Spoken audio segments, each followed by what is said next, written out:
Bonjour tout le monde, bienvenue sur ce live organisé par Miroir Social en partenariat avec Sextant Expertise sur le sujet des accords de performance collective, des APC, donc, avec l'idée de voir un peu les stratégies syndicales possibles qu'il est possible de mettre en œuvre face à, donc, à cette nouvelle typologie d'accords qu'on appelle les APC. Donc, bienvenue à tout le monde, bienvenue à tous les participants dans la salle, dans le chat. Hein. Je vous invite vraiment à profiter, on a 1h30 pour échanger, interagir avec donc les intervenants. On va vraiment se ménager un temps pour ça, pour les interactions entre vous et les intervenants, et les interactions aussi entre les intervenants. Je pense qu'ils ont des choses potentiellement à rebondir également entre eux. Donc, pour poser le sujet, donc nous avons 5 intervenants, intervenantes. Donc, Chloé Davio, donc tu es consultante chez Sextant Expertise, et donc tu as porté l'étude du cabinet sur les APC que vous avez menée il y a 1 an. Donc, tu vas nous présenter ça en détail de façon plus quali et peut-être avec un peu et le regard d'aujourd'hui. Christian Pellet, donc tu es président de Sextant Expertise et donc merci au cabinet de porter cette matinée, enfin ce live. Et tu interviendras quand tu veux, hein, mais potentiellement plutôt peut-être en aval, enfin après les interventions pour un peu avoir un peu ton recul sur un peu les interventions respectives et avant l'ouverture d'un débat un peu plus large. Philippe Pocard, donc tu es délégué syndical UNSA de Dérichebourg, non signataire de l'APC, tu nous expliqueras pourquoi. Boris Lacharme, donc tu es délégué syndical CGT de la FNAC Paris, vous êtes signataire d'un APC et tu nous expliqueras pourquoi et dans quelles conditions. Et Joseph Taillefet, donc tu es le délégué général de Place d'Alliance, donc organisation patronale de la Place Surgy, la deuxième organisation patronale de la Place Surgy, et vous êtes à l'initiative du premier guide des APC, donc vous assumez pleinement votre promotion des APC et vous en faites la promotion près de vos membres et tu nous expliqueras ça. Donc on va commencer. Chloé, dans quelle mesure l'APC maintenant fait partie de la nouvelle, enfin c'est un nouvel outil de la boîte à outils de la négociation sociale et il faut le considérer comme tel et avec quelle approche selon Sextant, on regarde l'étude que vous avez faite, dans quelle mesure, où il se place. Voilà. Je te laisse partir là-dessus. Alors déjà, merci. Si on revient un petit peu sur le contexte initial, l'accord de performance collective s'inscrit dans la continuité des accords de maintien dans l'emploi et de compétitivité, des accords qui n'ont pas connu réellement le succès auparavant, contrairement à l'APC qui s'inscrit, lui, comme un nouvel outil de négociation qui est de plus en plus mobilisé, notamment depuis la crise sanitaire qu'on a pu connaître en lien avec le Covid-19. Donc, la différence majeure de l'APC, ce qu'il faut bien retenir, c'est que déjà, il n'y a pas d'obligation d'avoir un contexte économique dégradé pour forcément le mettre en place.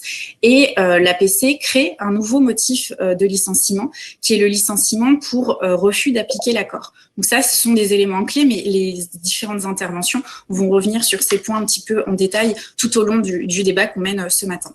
Donc, ce qu'il faut également rappeler, c'est que l'accord de performance collective, en tout cas les mesures qui le contiennent, priment sur le contrat de travail. Donc, l'accord de performance collective intervient entre le lien qui va unir l'employeur et l'employé, ce qui augmente considérablement la responsabilité des partenaires sociaux qui sont amenés à signer ce type d'accord. En juin 2020, le dernier décompte du ministère du Travail recensait 371 accords, donc ce qui montre bien que les accords de performance collective sont négociés. Du nombre d'accords de performance collective. Donc, ce qui là, en ce moment même, on assiste à une augmentation du nombre d'APC qui peuvent être négociés dans les structures. Pourquoi? Puisque aujourd'hui, l'accord de performance collective s'intègre dans les accords de transformation des organisations au même titre que les PSE, les ruptures conventionnelles collectives ou encore aujourd'hui avec les APLD. Donc ça, c'était un petit peu le contexte général. Maintenant, si on rentre dans le cœur de l'étude qu'on a pu mener pendant près d'une année au sein de Sextant Expertise en récoltant des accords de performance collective, point qui a été un petit peu compliqué, mais Christian reviendra sur le sujet parce qu'il y a un véritable enjeu sur la diffusion de ces accords. On a pu observer les usages en fait de ces accords de performance collective. Ce qu'il faut se dire, c'est qu'il y a déjà 2 dynamiques majeures qui vont se mettre en place. La première étant pour le premier objectif de l'APC, qui va s'inscrire dans le cadre d'une modification de la politique sociale de l'entreprise, sans pour autant que le contexte économique de l'entreprise soit dégradé. La seconde dynamique est plutôt dans le cadre d'une adaptation aux besoins structurels et conjoncturels de l'entreprise, et l'APC sert à se substituer d'une certaine manière à un PSE ou à opérationnaliser la GPEC. Comment est-ce qu'on va utiliser les APC concrètement? Donc là, vous voyez bien, vous voyez sur la partie bleue, c'était ce qu'on évoquait, la modification de la politique sociale, où on va avoir 2 types d'accords bien distincts. Et dans un second temps, sur les besoins d'adaptation de l'entreprise, la partie qui est plus orange et jaune, on va avoir pareil 2 types d'accords de performance collective. Dans le cadre d'une politique sociale qui va être modifiée dans un accord sur 10, un APC sur 10 de notre échantillon, l'objectif a été de venir modifier la rémunération variable du personnel, donc souvent la catégorie des cadres commerciaux. Vous savez que les accords de performance collective ne s'appliquent pas forcément à tous les salariés de l'entreprise, mais peuvent cibler un service en particulier. Donc là, ça s'inscrit notamment vers les commerciaux. Ce qu'il faut retenir dans le cadre de cette utilisation-là, c'est que sans le recours à l'accord de performance collective, si 10 salariés ou plus avaient refusé de voir une modification du calcul de leur variable, cela aurait pu conduire soit à un PSE, soit au fait que la direction soit obligée de renoncer au changement. Donc, l'accord de performance collective, dans cette dynamique, s'inscrit dans un changement et accompagne le changement de la rémunération variable. Dans l'autre partie des APC qu'on observe qui vont modifier la politique sociale, il va y avoir dans 3 accords sur 10 que nous avons récoltés, la volonté d'harmoniser des statuts collectifs qui peuvent être considérés comme disparates, donc ce qui peut être le cas par exemple lors de fusion d'entreprises. Et l'harmonisation des statuts va même jusqu'à créer en fait une nouvelle convention d'entreprise. Donc là, je laisserai Joseph peut-être expliquer plus en détail ce qu'il en est sur ce point. Et donc dans ce cas, pour rappel, comme l'APC permet de prédominer sur les clauses contraires ou incompatibles de tout ou partie du contrat de travail, voire même éventuellement sur une partie de la convention collective, l'APC peut être mobilisée pour harmoniser les statuts de manière plus efficiente. Dans la seconde dynamique d'utilisation des APC, là, on va plutôt s'inscrire dans un besoin d'adaptation à l'entreprise, aux besoins de l'entreprise. Donc, dans 2 cas sur 10, vous voyez que l'APC va servir à renforcer la compétitivité menacée de l'entreprise. Comment? Tout simplement en modifiant le pacte social pour pérenniser l'activité et ou pour gagner en compétitivité. Je vous rappelle que l'accord de performance collective peut très bien s'inscrire dans un contexte offensif, mais également défensif. Donc, on est vraiment dans cette dynamique-là. Ici, l'employeur peut donc décider d'agir sur l'organisation et la durée du travail, ainsi que, par exemple, sur la rémunération. Pour ce faire, il va négocier des adaptations en échange, éventuellement prendre des engagements concernant le recrutement, la pérennité de l'emploi ou voir la mise en place d'investissements pour l'entreprise. Et dans le dernier cas qu'on a pu observer, donc dans le cadre de 3 accords sur 10 qui vont s'inscrire dans cette démarche d'adaptation aux besoins de l'entreprise, on note que ça va être tourné sur le développement de la mobilité géographique et ou professionnelle. Donc, l'objectif, ça va être de reconfigurer un réseau d'agences, par exemple, ou des points de vente, voire de faire un regroupement physique des entreprises. Donc, de fait, l'employeur va définir un calendrier de fermeture et d'ouverture par site, va mettre en place des moyens d'accompagnement renforcés et surtout va élargir substantiellement la mobilité par rapport aux clauses initiales du contrat de travail. Donc, l'objectif de cette étude, en fait, où nous voulions mettre en évidence les usages de l'APC, ça nous a permis de constater un point, c'est qu'en réalité, chaque entreprise peut avoir son APC. Il n'y a pas un APC type. Il y a autant d'APC que de contexte d'entreprise. Donc, on peut tous faire face à un APC qui va être complètement différent, toucher des aspects différents et s'inscrire dans des contextes différents. Entendu. Donc voilà, Rodolphe, pour le point sur la petite étude que nous avons pu mener pendant 1 an. Merci Chloé. Et d'ailleurs, en rebond par rapport à ta présentation, je vous invite à regarder le son. On vous propose 2 questions dans un sondage, notamment une question pour voir dans quelle mesure, pour reprendre la typologie de Sextant, dans quelle mesure vous vous retrouvez pour ceux et celles qui sont concernés par la négociation d'un APC dans la typologie de Sextant. Donc, je vous invite à regarder dans la partie sondage si vous vous retrouvez. Excusez-moi. Merci Chloé. Donc, Boris Lacharme, donc tu es donc délégué syndical CGT de la Fnac Paris. Alors Fnac Paris, vous avez signé très rapidement, vous avez signé avant l'épisode Covid en décembre 2019 3 accords simultanés. C'est ça l'originalité, le côté boîte à outils qu'on retrouve et qu'on va retrouver en liminaire dans l'ensemble de vos interventions. Donc 3 accords dans le cadre d'une réorganisation, d'une volonté de la direction de réorganiser le travail dans les établissements. Un accord, un APC, un accord de droit commun et un accord d'indemnisation, on va dire de compensation lié aux deux. L'accord de droit commun portant sur tout ce qui est planification et organisation du travail, et l'APC portant sur tout ce qui est polyvalence et notamment la polyvalence. Donc, vous l'avez signé. Si tu peux nous expliquer pourquoi, quels étaient les risques de ne pas s'engager dans cette négociation, dans quelle mesure vous y êtes allé un peu de façon contrainte, Boris. Oui, bonjour. Effectivement, c'est une négociation qui n'a pas forcément été rapide. On a signé effectivement il y a déjà 6 mois, parce que ça s'est fini le 29 décembre. C'était des négociations qui ont été entamées en mai 2019. Donc, on a eu quasiment 6 mois de négociations imposées par la direction sur des sujets qui revenaient depuis un certain nombre d'années. L'introduction de la tâche d'encaissement par les vendeurs, le développement de la polyvalence et des besoins de réorganisation, replanification du côté de l'entreprise. Donc, effectivement, on a, je dirais, subi une volonté dogmatique de la direction de passer par ce nouvel outil qui est offert. Je suis assez d'accord avec l'analyse qui a été faite précédemment sur le fait que ça se substitue à des accords précédents, compétitivité, maintien d'emploi, etc., avec une souplesse où il n'y a plus besoin d'avoir forcément une situation économique difficile pour légitimer de passer par ce nouvel outil. Donc, c'est un outil assez dangereux. Qui effectivement s'impose aux différents contrats de travail. Donc, un outil difficile, mais qui en tout cas existe dorénavant et effectivement est de plus en plus utilisé, même si ça dépend aussi des branches. En tout cas, dans le commerce, c'est pas forcément l'outil le plus utilisé.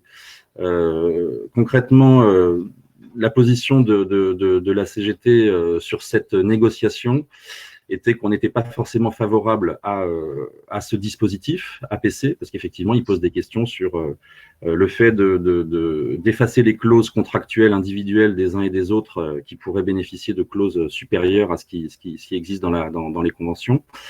Maintenant, voilà, on a dû faire face à une négociation où des sujets étaient portés depuis longtemps. Typiquement, l'encaissement vendeur dans le commerce, c'est quelque chose qui se généralise, et après, on pense qu'il vaut mieux l'encadrer et le limiter, également le faire reconnaître. Et ça, c'était un des aspects les plus importants dans la position de la CGT. Ça fait des années qu'on disait que si jamais l'encaissement vendeur devait se développer comme il se développe dans le commerce, et puis il était petit à petit introduit de manière insidieuse, je dirais, il fallait le faire reconnaître.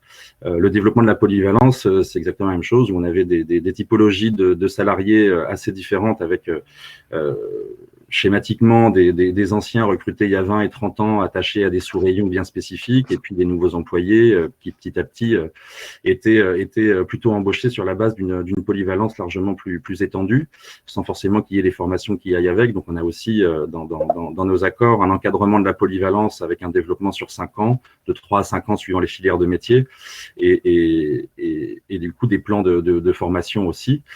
Sur la partie de la réorganisation et de la planification, voilà, On avait aussi, du point de vue de l'entreprise, certaines contraintes, difficultés à planifier des salariés dans ce qu'ils appellent des temps forts, etc., eu égard à certains contrats. Donc voilà, une négociation difficile qui portait sur quand même beaucoup de sujets. On n'est pas forcément dans une négociation simple qui dit difficultés économiques, pour maintenir l'emploi, on fait des concessions, ou alors on maintient l'emploi avec baisse de salaire, qui était un petit peu la philosophie des accords de compétitivité précédents qu'on a pu voir dans l'industrie. Effectivement, quand tout à l'heure il était fait référence au succès, ce qu'on a vu aussi sur ces accords, sur ce type d'accord, et ce qui peut être dangereux, c'est que les engagements sur l'emploi en général duraient 3 ans, et puis après, on avait souvent des PSE qui suivaient. Donc, le contexte de l'APC se pose aussi là-dessus. Hein. Est-ce que c'est des accords à durée déterminée ou indéterminée? Est-ce qu'ils maintiennent l'emploi ou est-ce qu'ils visent à le supprimer ou le modifier? Pour les accords que nous avons signés, il n'y a pas de suppression d'emploi. On savait effectivement que les modifications induites par ces différents accords feraient que certains salariés ne voudraient pas suivre. Et donc, il y avait dans nos accords une clause qui disait qu'il y avait jusqu'à 120 salariés qui pouvaient partir, ce qui représente à peu près 10% de l'effectif de Fnac Paris. Aujourd'hui, on a moins de personnes en départ, et en tout cas, la clause la plus importante pour nous était que ces départs étaient remplacés. Donc, on a des accords qui sont, je dirais pas forcément à contre-courant de ce qui se fait, mais qui ne prévoient pas de suppression d'emplois, mais des remplacements si départ, et qui prévoit plutôt une prime reconnaissant les nouvelles tâches de travail induites et les besoins en réorganisation, qui est de 135 € brut. Donc voilà, à partir de ces éléments-là, nous, on avait une certaine volonté depuis des années de faire reconnaître des nouvelles tâches de travail qui s'imposaient petit à petit aux uns et aux autres. Cette négociation a été en partie la réponse. Après, la difficulté, c'est de faire le bilan d'un APC qui finalement s'est mis pour nous, en tout cas, en place à partir de septembre. Le commerce aujourd'hui est plutôt fermé, on est en activité partielle pour beaucoup. Donc il est certainement trop tôt pour faire le bilan. En tout cas, c'est une négociation compliquée. L'APC est quand même un outil très favorable aux organisations patronales. Et pour revenir sur le contexte dans lequel la Fnac a imposé cette négociation, la position dogmatique dont je faisais référence, c'était soit on signe un APC, soit on dénonce à la fois la convention d'entreprise Fnac Paris, qui est une convention d'entreprise largement plus favorable que la convention de branche du commerce électroménager dont on fait partie, et dénonciation également de notre accord 35 heures, qui là aussi est un des accords les plus favorables dans le commerce. Donc j'ai envie de dire que c'était aussi une négociation, mais c'est pas forcément toujours, c'est pas l'APC qui fait en soi ce coup de pression, mais bon, en tout cas, c'était une négociation avec un flingue sur la tempe, quoi. En tout cas, l'APC est un nouvel outil où les patrons ont le privilège de choisir le cadre. Hein, il y a quand même 2 poids 2 mesures, c'est-à-dire que autant nous réclamions depuis longtemps d'encadrer la polyvalence et de la faire reconnaître. Idem pour l'introduction de la tâche d'encaissement par les vendeurs. Autant le biais juridique APC, on s'en serait bien passé, et c'est aussi pour ça que la CGT a déconstruit cette négociation en différents accords qui sont assez compliqués à lire quand on est dans la boîte et certainement quand on ne l'est pas. Mais effectivement, on a un accord sous le régime de l'APC et un accord de droit commun qui touche plus au temps de travail et à l'organisation et la planification, qui permet justement de conserver pour des salariés qui auraient des clauses supérieures dans leur contrat individuel, de garder certains avantages, dirons-nous. Boris, je me permets d'intervenir là sur le bilan que vous pouvez faire d'ores et déjà. Vous aviez prévu un seuil de 120 départs remplacés. Ça, c'est un point essentiel. Et a priori, au regard actuellement, vous êtes à 83 personnes qui ont refusé les nouvelles conditions. Et paradoxalement, ce que tu m'expliquais, c'est que, en fait, il n'y en a que 11 qui sont concernés par un licenciement, on va dire, APC. Le reste, en fait, c'est des ruptures conventionnelles avec l'originalité qui est quand même assez majeure.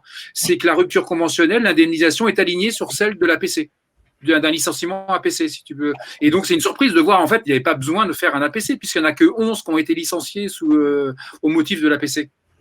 À partir du moment où on est à 11, effectivement, on pourrait considérer qu'on est à plus de 10, et puis à ce moment-là, c'est un PSE. En tout cas, oui, ça peut interroger sur la forme juridique qui a été retenue. On avait une direction qui estimait à peu près à 10% de l'effectif le nombre de salariés qui avaient encore des contrats qu'ils appelaient bloquants, avec des clauses spécifiques qui faisaient que l'APC pouvait modifier en profondeur l'exercice de leur métier. Finalement, sur ces salariés dont les contrats auraient été bloquants, on en a finalement que 11 qui se sont inscrits dans des départs et donc qui sont dans un cadre de licenciement via APC. Effectivement, on a 72 demandes à peu près de rupture individuelle, de rupture conventionnelle individuelle, telle que c'était prévu dans nos accords, avec des disparités dans l'âge, l'ancienneté, etc. Donc voilà, Entendu. Alors ça a été l'occasion d'un débat en interne au niveau de la CGT, de signer ou de pas signer, a priori. Oui, bah déjà, enfin bon, comme dans toute négociation, hein, je veux dire, hein, quel que soit le dispositif, en gros, quand on est amené à négocier, soit on négocie, soit on négocie pas. Soit on choisit de refuser le cadre juridique qui est imposé avec les conséquences que ça peut avoir. En tout cas, nous, on avait une conséquence éventuellement claire et une menace assez sérieuse de dénonciation d'accord. Après, effectivement, comme toute organisation syndicale, au bout d'une négociation, on fait le bilan et on voit si jamais c'est un texte qui est signable ou pas, et quand il n'est pas signé, quels sont les risques à prendre. C'est vrai que l'APC pose des questions majeures et vraiment difficiles philosophiquement parlant, on va dire, parce que ça a une conséquence directe, c'est que le choix des organisations syndicales s'impose directement au contrat de travail des salariés, et ça pose la question aussi d'une certaine démocratie. On a eu des échanges là-dessus. Je disais que pris par le temps, on avait imaginé pouvoir faire un référendum auprès des salariés, mais bon, après, c'était une négociation sous pression où à un moment, c'était soit on signe pas. Mais effectivement, une des réflexions majeures qui peut être faite au-delà de l'acceptation des changements induits par ces accords, c'est le fait que les salariés n'ont pas leur mot à dire. Et ça vous est remonté, ça? Oui, absolument. Une partie des salariés a bien remonté ça, et c'est effectivement une des choses qui peut être les plus difficiles à gérer dans ce type de choses. Mais bon, on a d'autres dispositifs juridiques qui s'imposent aussi au contrat de travail avec des conséquences qui sont les mêmes, acceptation ou pas et licenciement ou pas. Donc ça se pose quand même dans différents cadres. Et effectivement, c'est toujours la finalité d'une négociation qui vise à réorganiser en profondeur des métiers ou des organisations du travail. Entendu. Je ne sais pas. Entendu. Boris, peut-être des questions, Chloé?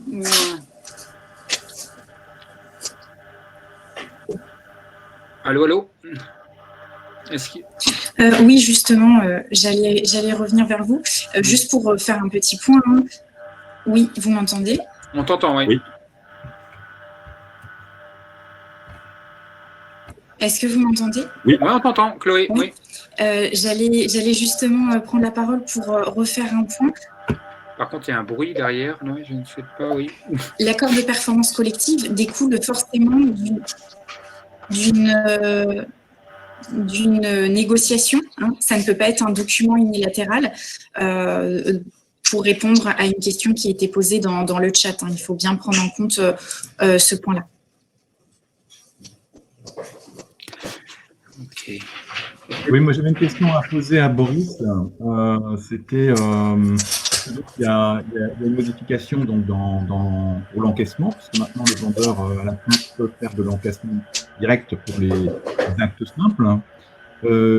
Quels sont les effets indirects sur les salariés, des caisses en fait, et est-ce qu'il n'y a pas à ce niveau-là une réduction de l'emploi? Il y a toute une question sur l'avenir du métier de caisse dans le commerce qui est posée depuis de nombreuses années. Quand je réagis juste par rapport au fait que vous dites dorénavant les vendeurs encaissent, la réalité était que certains vendeurs encaissaient déjà, notamment dans les produits techniques. Aujourd'hui, moi je suis représentant CGT Fnac Paris, on a différentes sociétés, parce qu'on est découpé et saucissonné juridiquement en une multiplication de sociétés d'exploitation de magasins, où finalement les statistiques là d'encaissement vendeur qui nous sont parvenues dans les premières commissions de suivi de nos accords nous indiquent qu'en gros on a des taux d'encaissement qui se sont mis au niveau de ce qui est pratiqué sur les autres sociétés. Donc, ça nous fait dire qu'on n'est pas forcément dans un taux d'encaissement plus important et que cet accord-là ne fait pas forcément plus porter de risque sur l'avenir de la filière caisse que l'évolution entre guillemets naturelle, ou en tout cas la réorganisation voulue par les directions, puisque ce qu'on voit quand même, c'est depuis quelques années, le service caisse est un des services les plus touchés. Effectivement, on a l'introduction des caisses automatiques, différents modes de paiement qui vont jusqu'à l'autopaiement par les clients en magasin via des applications mobiles où ils n'ont même plus besoin de passer par les caisses ni par des vendeurs, ils peuvent faire du libre service un peu sur le modèle d'Amazon qui, hélas, est quand même un modèle d'organisation du travail pour certains dirigeants. Donc il y a de toute façon une réflexion à long terme qui doit se mener sur l'avenir du métier de caisse dans le commerce. Et cette tâche d'encaissement par les vendeurs, effectivement, elle a été introduite depuis déjà très longtemps à travers les différentes enseignes. La Fnac on était aussi, donc c'était l'occasion dans cette négociation pour nous de faire enfin reconnaître cette tâche de travail qui avait d'ores et déjà été induite, qui se développe effectivement plus à travers nos accords, puisque certains qui ne faisaient absolument pas cette tâche dorénavant la font. Ça pose des questions en termes de conditions de travail, en termes d'organisation. Nos accords sont clairs, c'est une tâche annexe qui ne se substitue pas à nos tâches précédentes, c'est-à-dire le renseignement client, toutes nos tâches de rangement, faire vivre nos catalogues, etc., commander, etc. Maintenant, c'est sûr que ça pose des questions pratiques régulièrement, avec une volonté parfois de la direction d'aller trop loin en faisant devenir le vendeur caissier plus qu'une tâche annexe. Par contre, sur l'avenir du métier de caisse, nous, en tout cas, ce qu'on trouve positif dans nos accords, c'est qu'on a, contrairement à la jurisprudence permanente, et on a encore eu un jugement contre la CGT Fnac, là, dernièrement, en cassation sur la tâche d'encaissement vendeur, les juges estiment régulièrement que c'est pas à partir du moment où c'est un encaissement par carte bleue, ça n'est pas une tâche compliquée qui demande de l'autonomie et qui ne demande pas forcément à être reconnue. Nous, on a un texte qui dit spécifiquement que c'est une évolution de fonction. Évolution de fonction, ça veut dire reconnaissance. Donc, pour nous, c'est un premier pas qui doit amener vers le haut les différentes sociétés, que ce soit Fnac ou autres, à faire reconnaître cette tâche. On a eu d'ailleurs des débats avec la direction pendant cette négociation. Nous, ce qu'on demandait au départ, c'était pas par une prime, mais par la qualification. Pour nous, la réflexion de la reconnaissance se fait d'abord par la qualification. En gros, on avait une direction qui nous disait, vous avez raison sur le fond, mais signer ça, c'est trop risqué au niveau de la branche. En gros, vous allez donner l'exemple et on va être suivi en branche par des revendications. Donc, sur cet aspect-là de l'encaissement, on espère que ça va tirer vers le haut, vers la reconnaissance. Sur l'avenir du métier de caisse, très franchement, ça n'est pas l'outil APC qui doit régler cette question-là, mais c'est plus des outils de GPEC où à un moment, il faut se poser la question sur le long terme de l'avenir d'une filière qui est en évolution constante, notamment par l'introduction d'une nouvelle technologie qui vise à introduire des caisses automatiques qui remplacent les caissiers. On a dorénavant à la Fnac, là, depuis quelques mois, des tests de caisses qui se retournent. Un coup, il y a une caissière derrière, une caissière ou un caissier, et potentiellement l'outil peut être retourné, l'écran, vers le client, et puis le client pourrait bientôt s'auto-encaisser lui-même. Donc, en tout cas, c'est vrai que sur la filière caisse, il y a un souci majeur, il y a une évolution majeure qui dure depuis déjà des années. L'introduction des caisses automatiques, ça fait bien 5-6 ans maintenant que ça commence à être mis en place sur les différents magasins, en tout cas de grande envergure dans les grands commerces. Donc, il y a une question de fond. Et là, pour le coup, si jamais il y a un outil qui doit répondre à cette question à traiter, c'est la GPEC, très clairement. Entendu. Merci Boris. Philippe Focard, donc tu es délégué syndical UNSA d'Érichebourg. D'Érichebourg, alors là, vous, c'est un accord full Covid. Vous l'avez, la direction vous l'a mis sur la table au moment en sortie de premier confinement. D'Érichebourg Aéronautique, vous travaillez, vous êtes un sous-traitant d'Airbus, notamment, en principal sous-traitant d'Airbus sur la filière aéronautique. Et là, vous, l'originalité de votre APC, c'est que vous l'avez pas signé, donc l'UNSA est non signataire de cet accord qui a été signé par un syndicat majoritaire chez d'Érichebourg. Et l'originalité, entre guillemets, de cet accord, c'est qu'il permet à la direction de faire fi, d'enterrer une double prime qui était dans le collimateur de l'URSSAF depuis longtemps, une prime de panier et une prime de transport qui pesait assez lourd dans la rémunération des salariés des Richebourg. Et le corollaire de ça, en sucrant ça, c'est un PSE qui touche plus de 160 salariés. Donc Philippe, vous avez, vous, l'UNSA, engagé une action en justice auprès du tribunal de grande instance de, je ne sais pas d'où d'ailleurs, Toulouse, pour contester cet APC, et assigner l'ensemble des signataires, des parties prenantes de cette négociation sur le fait qu'en fait c'est un PSE de fait. Donc je te laisse présenter un peu la situation. Oui, Rodolphe, bonjour. Rodolphe, comme tu le disais, nous, ça a été très rapide, hein, sous prétexte de crise sanitaire. Donc, perte de chiffre d'affaires. Notre actionnaire de Richebourg a crié au scandale et nous, notre entreprise a dû se mettre à la page, quoi. A dû réagir très vite. Donc, notre président, M. Lanette, s'est présenté en CSE extraordinaire en nous disant ou alors on fait un PSE de 700 salariés, ou alors on fait un APC avec des pertes d'acquis sociaux. Donc ça a été voté en CSE, FO étant majoritaire à plus de 50%, donc ils ont voté pour la négociation d'un APC. Donc chez nous, ça a été très très rapide, hein, ça a duré 3 semaines, hein, 15 mai, 10 juin. 10 juin la signature. Hein. Enfin, il n'y a pas eu de négociation, hein, de toute façon.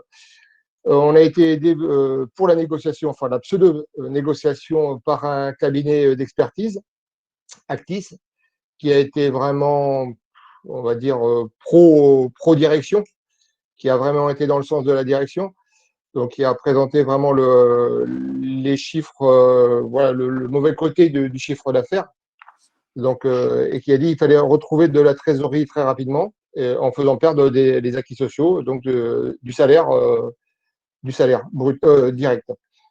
Donc, ce qui nous a été proposé, c'est la perte de l'indemnité transport, la perte de l'indemnité repas, la perte du 13e mois pour les salariés qui avaient plus de 2,5 fois le SMIC, donc c'est-à-dire les cadres, et le report du 13e mois, du mois de juin au mois d'octobre pour l'ensemble des salariés. Donc, pour nous, ça fait un gros montant, hein, c'est 10% de notre salaire. Perdu définitivement parce que l'accord a été signé le 10 juin à durée indéterminée, contrairement à ce qu'avaient dit les politiques, hein, parce que nous, on a intervenu sur plusieurs plateaux de télé. Et monsieur le maire, ministre de l'économie, avait même dit un accord, même notre président l'a dit, un accord de performance collective doit être signé à durée déterminée et non pas indéterminée. Donc nous, tout ce qui a été décidé dans cet accord, c'est terminé, c'est perdu définitivement. Quoi vous dire d'autre? Donc nous, comme Boris, nous avions demandé un référendum, voilà, qui nous a été refusé. Nous l'avons demandé par écrit et oralement pendant les réunions. Ça nous a été vraiment refusé. Parce que notre président nous a même répondu que de toute façon, les salariés n'avaient pas à décider ce genre d'accord. Voilà. Ils n'avaient pas leur mot à dire. Ce qui est vraiment dommageable parce que les salariés avaient vraiment beaucoup de choses à dire, parce que nous, on était sur le terrain, donc on nous a remonté beaucoup d'informations qu'on a remonté à la direction, et la direction n'a absolument pas voulu tenir compte de ce qui était dit sur le terrain.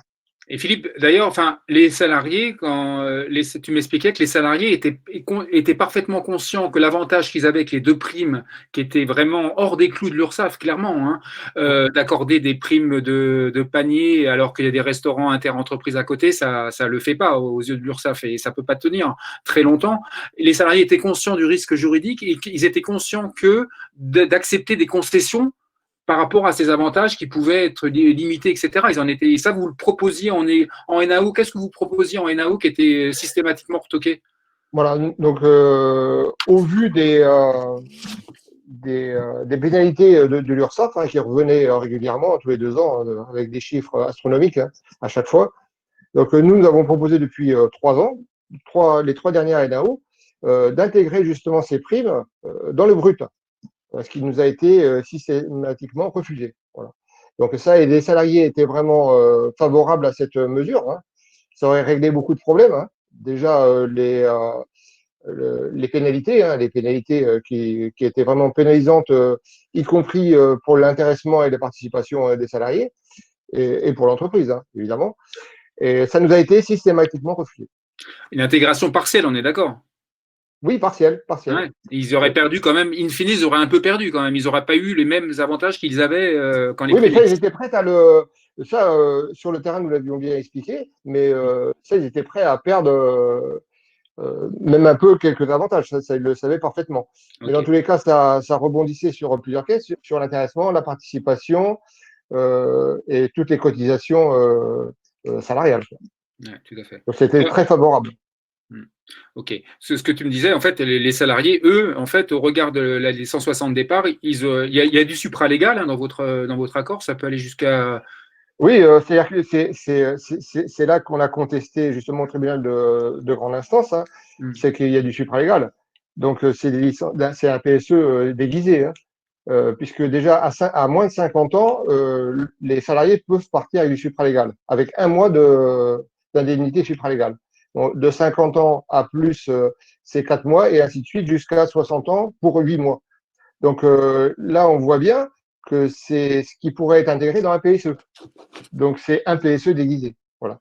Oui, parce qu'à la différence de la FNAC, là, il n'y a pas d'engagement de remplacement, ça c'est clair. Ah non, il n'y a absolument pas, parce que les 163 salariés n'ont pas été remplacés. Nous c'est clair, hein. Là, d'ailleurs, on l'a demandé en CSE, parce que c'était un peu un engagement moral de la direction de remplacer les salariés qui pouvaient partir. Et en CSE, il nous a été répondu que ce n'était pas une obligation de l'accord. Et c'est vrai que dans l'accord, ce n'est pas écrit. Ils s'engagent à maintenir l'emploi, mais si jamais le nombre de salariés qui ont refusé la PC ne sont pas remplacés. Ça, par contre, ce n'est pas écrit dans l'accord. D'accord. Entendu. Entendu. Et donc, ouais, in fine, enfin, donc les salariés, en fait, ils auraient clairement préféré un PSE. Oui, c'est-à-dire qu'ils connaissaient les tenants et les aboutissants de la PC. Donc là, c'est sûr qu'une fois qu'ils ont vu les chiffres, ils étaient pour un PSE, qui préféraient partir. D'ailleurs, maintenant, on en est là, hein. Il y a un nombre de salariés qui ont refusé parce qu'on n'avait qu'un mois pour se décider. Donc, un mois, c'est très court. Et en plus, c'était pendant la période estivale. Donc, beaucoup de salariés n'ont pas pu se retourner. Mais maintenant, avec le recul, beaucoup de salariés cherchent à partir. D'ailleurs, beaucoup sont partis, ont démissionné pour partir sur d'autres filières. Et dans le temps, dans les mois qui vont suivre, là, on va perdre beaucoup de personnel. Beaucoup de personnel se tourner vers d'autres filières que l'aéronautique. Ouais, il y a une augmentation. Ouais, donc, ouais, c'est le climat interne. Quel est-il actuellement là? Ah ben, voilà, les salariés cherchent à partir. Voilà, ça c'est clair. Ceux qui n'ont pas le choix, vont se maintenir, hein, parce que bon, de toute façon, ils n'auront pas le choix. Il y a des traites à payer. Mais pour ceux qui ont des possibilités vont chercher ailleurs. En ce moment, c'est ça qui se fait. Voilà. Les salariés sont sur LinkedIn, sur tous les réseaux sociaux pour chercher à partir. Ok. Et il n'y a plus question de PSE là. Pour l'instant, non, mais nous, ça a été un engagement de l'entreprise aussi d'éviter le PSE jusqu'au 31 décembre. Mais nous, comme on est prestataire de service, notre client principal, c'est Airbus. Si Airbus n'a plus de travail, on ne voit pas comment la direction va pouvoir maintenir l'effectif sans travail. Et quand on sait que Airbus va diminuer sa production de moitié, hein, au lieu des, enfin, j'arrondis, au lieu des 800 appareils, c'est 400 appareils pour l'an prochain, on voit mal comment la sous-traitance pourrait travailler avec si peu d'avions à faire. Ouais, tout à fait. Donc nous, on s'attend quand même à quelque chose, à un PSE. Parce que de toute façon, quand le travail ne sera plus là, fatalement, il va bien falloir prendre une décision. Et ce n'est pas l'APC qui va changer quelque chose. Ok. Merci Philippe. Peut-être des questions par rapport à l'intervention de Philippe? Mais pendant que tu cherches les questions, moi, ce que je trouve intéressant dans l'exemple de Derichebourg, c'est qu'il illustre bien ce qu'on dit, nous, sur les APC, à savoir que dans un certain nombre de cas, ça peut être le double effet qui se coule, quoi, pour l'employeur. Est-ce que, d'une part, et c'est donc, ça peut être plus intéressant qu'un PSE, parfois, sur le plan économique, puisque d'une part, donc, on va baisser le statut social et donc baisser les coûts sur la totalité de la masse salariale, hein, c'est ce qui se passe chez vous. Et en plus, deuxième effet, il y a des gens qui s'en vont, et donc là, donc 160 dans votre cas. Donc, c'est assez miraculeux pour un employeur de gagner à la fois sur ceux qui partent et ceux qui restent. Voilà. Surtout en sachant que nous, les chiffres sont très bons. Hein. Nous, le cabinet d'expertise a rendu ses conclusions. Les chiffres étaient très bons jusqu'au 31 septembre de cette année. Hein. Donc, c'est à partir de maintenant, d'octobre, là, où on commence à faire du chiffre. Mais jusqu'à la fin septembre, on était encore bien. Voilà. C'était un APC d'anticipation, alors. Voilà, d'anticipation. C'est-à-dire que l'actionnaire unique a tout de suite vu la perte. Hein.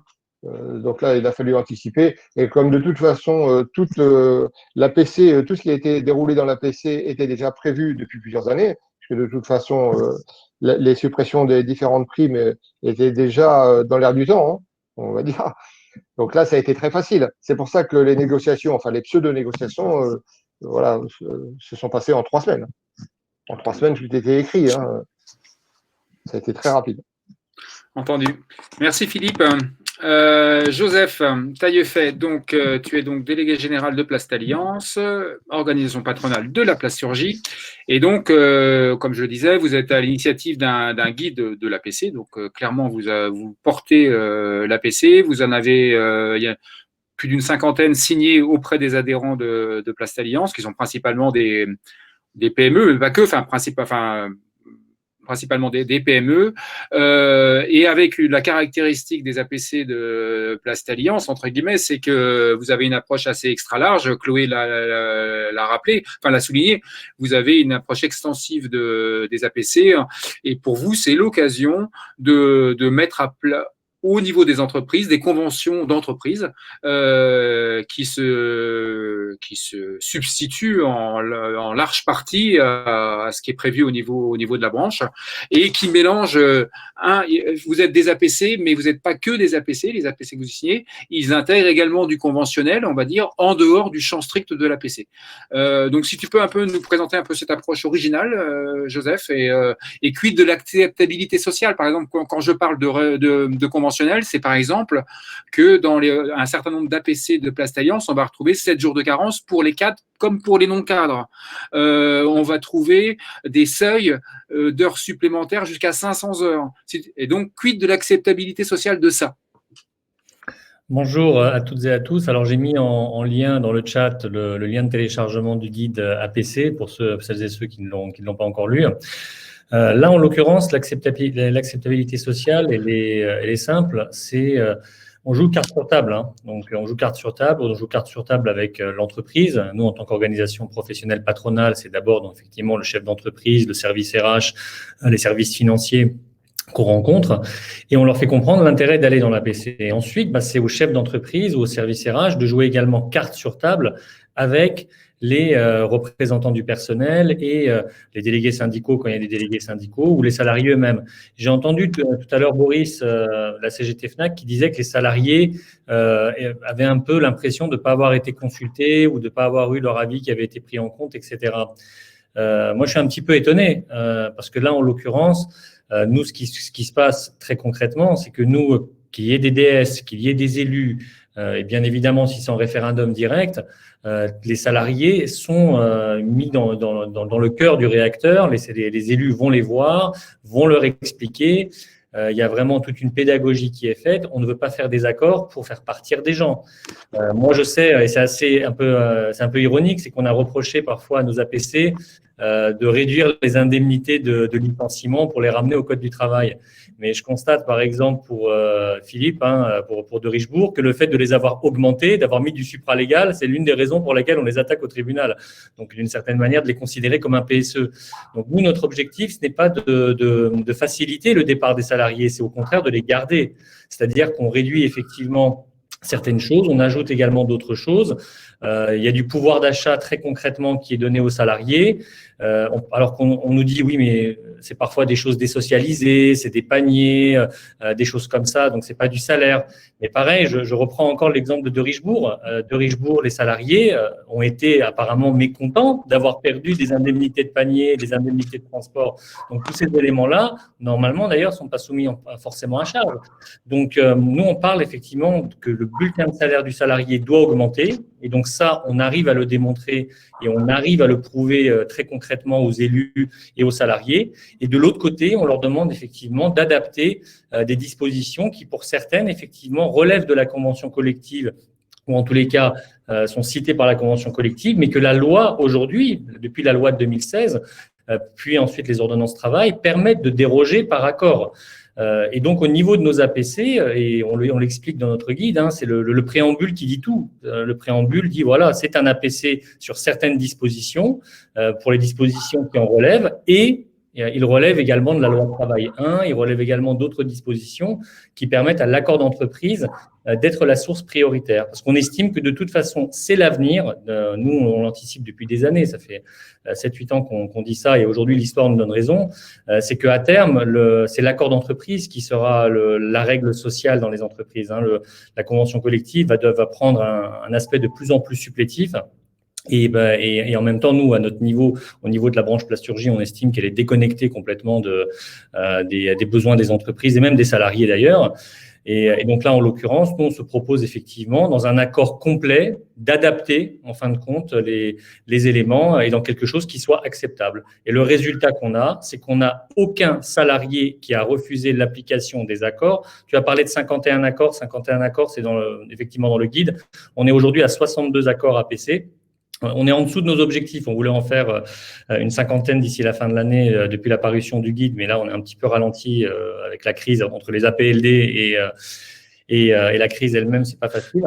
Mais en l'occurrence, il n'y a aucun salarié qui a refusé l'application de l'accord, il n'y a eu aucun licenciement de salariés et il y a eu une augmentation du pouvoir d'achat, notamment sur la partie employé-ouvrier des salariés. Donc, comme l'a dit Chloé au début, vous avez tout type d'APC, vous allez avoir des APC qui vont être rotors, des APC peut-être qui vont entraîner des suppressions d'emplois, des APC qui sont peut-être là pour dissimuler peut-être des PSE. Nous, c'est pas nos APC à nous. Voilà, nous, notre but, c'est de trouver un système qui soit gagnant-gagnant pour tout le monde. Une chose intéressante, justement, par rapport à la base d'accord que vous avez accompagné, c'est-à-dire qu'il y a des PSE parmi les adhérents de Plastalliance, des entreprises où il y a des PSE. Pour autant, parmi l'ensemble des signataires d'APC, il n'y a pas de PSE. Alors, ça ne veut pas dire que c'est le remède magique, l'APC, parce que quand la situation est à ce point critique, le PSE s'impose.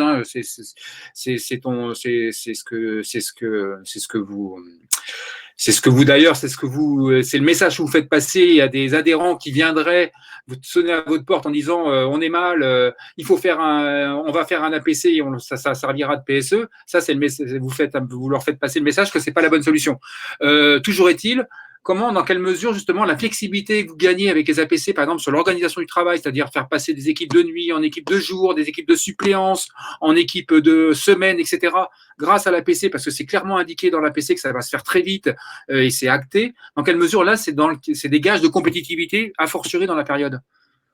Alors, déjà, sur le point concernant le PSE, il est clair que nous, une entreprise vient nous consulter en disant « Écoutez, je suis en grave situation et je voudrais tout de suite faire des économies, me séparer de personnes et je voudrais passer par un APC », on va lui dire non de passer par un PSE, très clairement, et de faire un APC après le PSE. C'est-à-dire que vraiment de mettre les choses à plat, c'est-à-dire de rentrer dans une négociation. Alors PSE, pour les entreprises quand même de 50 salariés et plus, quand même, moins de 50, on n'a pas ce cadre-là directement. Mais là, en l'occurrence, de faire les licenciements économiques, si vraiment il doit y en avoir, on va dire, de les faire avant. C'est-à-dire que de ne pas promettre que l'APC va les sauver immédiatement de la crise. L'APC va avoir des impacts sur du moyen long terme. Tu me parlais justement de la partie flexibilité en termes horaires. Ça, c'est un point. Alors ça relève totalement du champ de l'APC. La personne ne nous dira le contraire. C'est un point, à notre sens, extrêmement important et qui est acceptable pour les salariés. C'est-à-dire que autant modifier la rémunération et de dire à des salariés, peut-être on va baisser votre rémunération, ça c'est quelque chose effectivement que des salariés pourraient être amenés à refuser. Autant la mobilité géographique, c'est quelque chose quand même que nous d'ailleurs on n'a pas mis en œuvre au niveau de nos accords. C'est quelque chose aussi également de lourd, c'est-à-dire qu'on s'autorise à l'envoyer 200, 500, 1000 kilomètres malgré les clauses du contrat. La mobilité professionnelle également, c'est à manier effectivement avec précaution aussi, parce que ça veut dire changer quasiment le métier de la personne, ça veut dire ça. En revanche, sur la partie temps de travail, aménagement du temps de travail, durée de travail, la façon de pouvoir modifier justement en fonction de la charge qu'il peut y avoir ou des imprévus qu'il peut y avoir, ça c'est quelque chose que les salariés, à notre sens, comprennent. Et aujourd'hui, j'ai envie de dire, ça prend tout son jus aujourd'hui. Je veux dire, on est en période, et on va le vivre, je pense, pendant encore plusieurs mois de stop and go, avec des délais de prévenance gouvernementaux de 24 heures ou 48 heures pour nous dire que l'activité va changer, va être confinée, on repart, on rouvre et on repart et on rouvre. L'industrie, bon, on n'est pas concerné par le confinement, mais quand même, on a nos clients, quand même, il y a des donneurs d'ordre qui sont dans des secteurs qui peuvent être amenés à fermer, des secteurs qui peuvent être ralentis. Et ça, en l'occurrence, j'ai envie de dire, personne ne nous donne un délai de prévenance par rapport à ça pour pouvoir se préparer. Donc, c'est à nous d'aller chercher cette façon de pouvoir réagir et d'avoir cette réactivité. Et donc, les accords, effectivement, prévoient qu'on peut mettre en place tout type d'organisation du temps de travail. Et notamment dans l'industrie, on a quand même une palette assez large, donc 2-8, 3-8, 5-8, équipe de suppléance, de nuit, de jour, de journée en coupure, etc. De suppléance, on prévoit toutes les possibilités. Nonobstant les... Vous m'entendez? Oui, tout à fait. J'entends un écho. Je m'entends parler. Oui, effectivement. Donc là, en l'occurrence, il y a ce point-là effectivement qu'on met en place, et ça, les salariés peuvent l'accepter et changer d'organisation horaire avec minimum une semaine de délai de prévenance, voire même en cas d'urgence 48 heures. Ça, c'est quelque chose qui permet aux entreprises de vraiment se retourner en cas soit d'augmentation des commandes, soit de baisse des commandes. Je prends un exemple très simple. Vous avez une entreprise qui va avoir une équipe de semaine, du lundi au vendredi, et qui va avoir également une équipe dédiée avec des contrats dédiés de gens qui ont été embauchés pour faire du week-end, du samedi et du dimanche, ce qu'on appelle les équipes de suppléance. Et donc, ces deux équipes-là sont payées pareil, mais sauf que les équipes de week-end sont payées pour moins d'heures pour avoir le même salaire, on va dire. Et donc, l'entreprise n'a plus besoin d'équipe de week-end. Donc, s'il n'y a pas un APC et si on n'arrive pas à accepter aux salariés, effectivement, de manière collective, à l'équipe de week-end de passer en semaine, parce qu'en fait, compte, on n'aurait plus besoin de l'équipe de week-end. Là, il y aura des licenciements éco sur l'équipe de week-end, c'est-à-dire on va supprimer les équipes de week-end par licenciement économique. L'entreprise, aujourd'hui, l'intérim et le CDD, la plupart des boîtes ont arrêté, et donc on récupère en fait les équipes de fin de semaine pour les ramener justement en semaine pour, en fin de compte, remplacer les CDD et les intérimaires de semaine. Et là, avec l'APC, on peut le faire. C'est-à-dire que quelle que soit la clause du contrat de travail, même si le salarié, ça fait 10 ans qu'il a pu être en équipe de week-end, et si on n'a plus de travail le week-end, on le ramène en semaine et il travaille en semaine. Donc ça, c'est un exemple concret de réactivité qui permet également de ne pas licencier des salariés et surtout, ça ne touche pas non plus leur pouvoir d'achat parce qu'ils toucheront toujours le même salaire en travaillant la semaine. Ok. Joseph, toi aussi, tu m'expliquais que, à ton sens, APC et APLD pouvaient se conjuguer de façon simultanée. Enfin, ça pouvait se conjuguer assez utilement. Oui, tout à fait. Alors aujourd'hui, l'APLD pour nous, c'est une évidence. Je veux dire, au 1er janvier, maintenant, ça a été un peu reculé.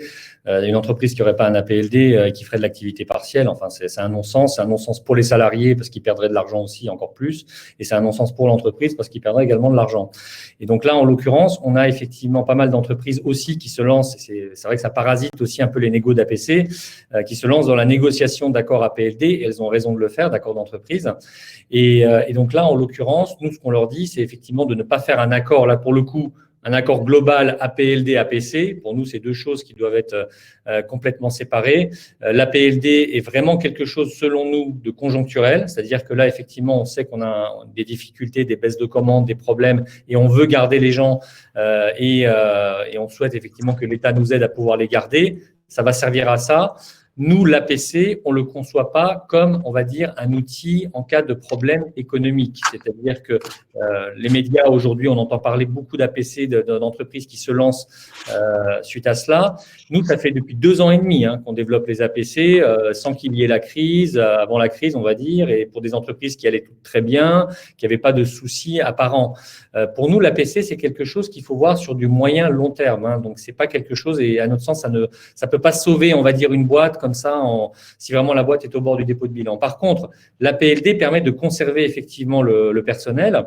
Et l'APC va permettre justement, au moment où le personnel va revenir pour travailler, de pouvoir travailler dans des conditions compétitives bien plus intéressantes que sans APC. Et ça, on le voit. Je veux dire, on a le recul. On voit que sur les 60 boîtes qui ont, enfin en tout cas sur les 50, c'est ceux sur lesquels on a plus de recul, qui ont signé effectivement les APC, la crise est passée de manière beaucoup plus sereine, de manière beaucoup plus tranquille. Il y a eu moins d'activités partielles. Je dis pas qu'il n'y en a pas eu, mais il n'y a pas eu de licenciement éco non plus. Donc, c'est quand même quelque chose qui n'est pas inintéressant quand même à voir, quoi. Entendu. Merci, Joseph. Alors, il y a un certain nombre de questions. Je ne sais pas si tu y vois clair, Chloé, sur les questions potentielles. Allô, Chloé? Je t'entends. Ouais. Oui, alors je ne sais pas si vous m'entendez. On t'entend, ouais. Il y a une question intéressante qui a été reprise plusieurs fois. Joseph, est-ce que tu peux nous dire si les APC négociés du coup par Plastalliance ont déjà été contestés devant le juge? La question sous-jacente relève du fait de sortir un petit peu du triptyque durée de travail, rémunération et mobilité. Non, ils n'ont pas été contestés. Tout simplement déjà parce que il y a quand même des APC, il faut le savoir chez nous, même si c'est quand même une minorité, mais c'est dû au fait à comment la plasturgie est organisée aussi. On a 87% d'entreprises de moins de 50 salariés, donc il ne faut pas s'étonner non plus que la majorité des accords aussi signés soient aussi dans des PME ou des TPE. Mais il y a quand même une partie quand même des accords, 15%, qui sont signés avec des délégués syndicaux, CGT, Force ouvrière, CFDT, et je peux vous dire que ça a été signé à l'unanimité des organisations syndicales des entreprises. Et il n'y en a pas un, on va dire, qui est venu 1 mois ou 2 mois après dire, écoutez, on nous a trahis, on nous a menti, on nous a mis le pistolet sur la tempe pour signer. C'est pas du tout comme ça qu'on a procédé. On y va vraiment de manière, on va dire, ouverte, amicale. Si le DS ne voulait pas signer, l'entreprise n'aurait pas forcé la marche. Donc là, aujourd'hui, non, on n'a pas de contestation qui est faite.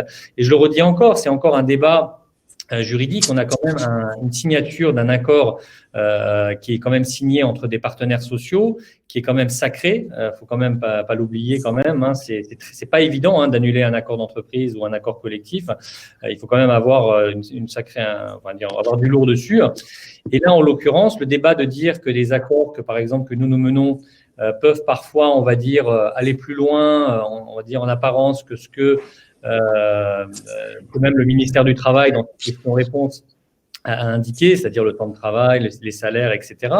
On y a déjà répondu, c'est le préambule de l'accord. C'est-à-dire que le préambule dit quelle est l'intention des parties, c'est de prendre des éléments d'un APC, de prendre des éléments également de d'autres dispositions du Code du travail. Donc, on n'a pas eu, on va dire, de contestation par rapport à ce sujet-là, de dénonciation d'accord, on n'en a pas eu. Il y a eu quelques révisions, on a eu des révisions d'accord parce que justement pour les jours de carence, notamment maladie, l'absentéisme pour certaines entreprises ayant diminué, l'entreprise a également accepté à ce moment-là de réduire la carence également, c'est-à-dire de montrer que voilà, on est prêt à faire un geste. Si les salariés effectivement peuvent jouer le jeu, on est prêt à diminuer la carence par rapport à la grande carence initiale qu'on a pu mettre. Mais globalement, non, il n'y a pas eu de souci par rapport à ça au niveau de nos accords. Non. Attendez. Il y avait... Chloé, tu vois d'autres questions?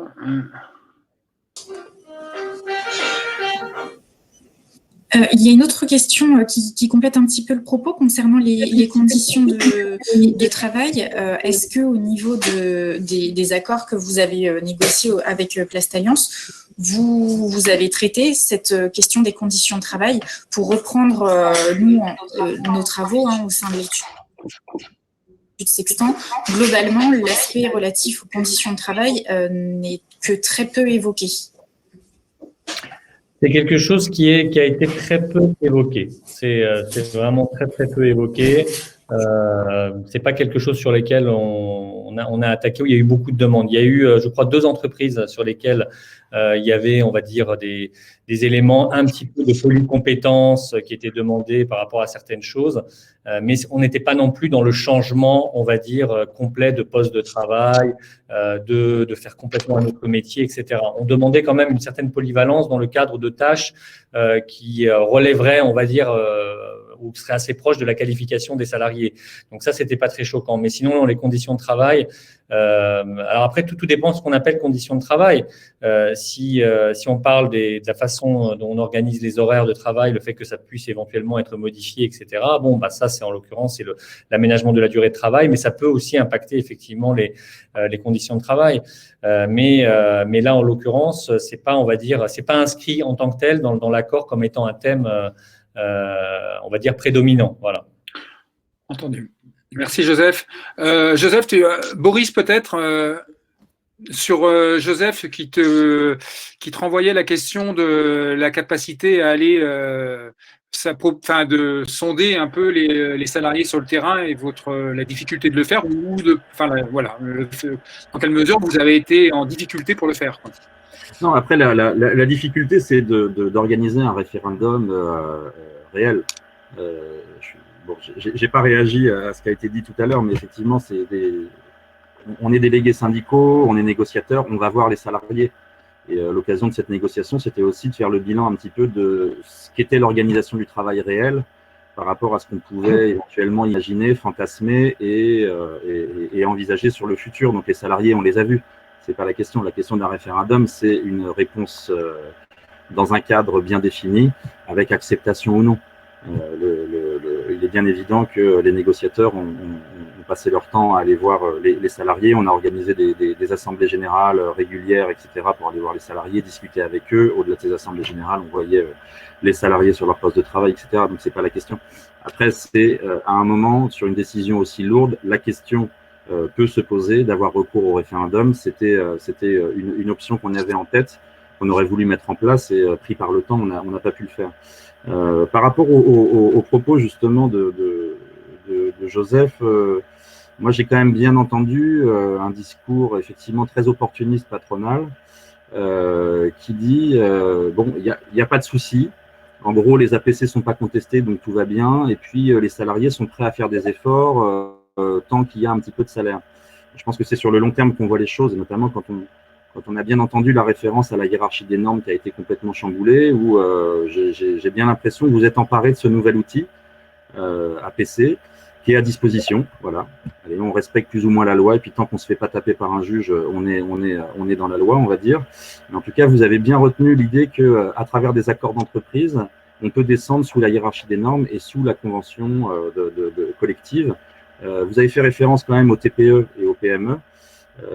Si je prends l'exemple du commerce, heureusement qu'il y a une convention collective dans le commerce, parce que pour les TPE où on a 5, 6 salariés, ou en tout cas moins de 10, si jamais il n'y avait pas de convention de collective, effectivement, ce serait largement plus difficile. Et aujourd'hui, ce sont aussi des petits magasins dans le commerce de 5, 6 salariés. C'est pas forcément là où il y a les meilleures conditions de travail, la meilleure reconnaissance. Et heureusement qu'il y a une convention collective qui apporte.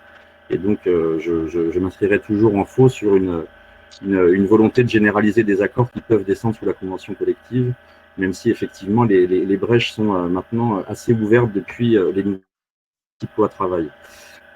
Mais ça pose quand même une question sur voilà, le principe d'acceptation, et de dire c'est pas parce que les gens ne partent pas qu'ils sont heureux. Pas forcément, c'est pas aussi évident que ça pour moi en tout cas.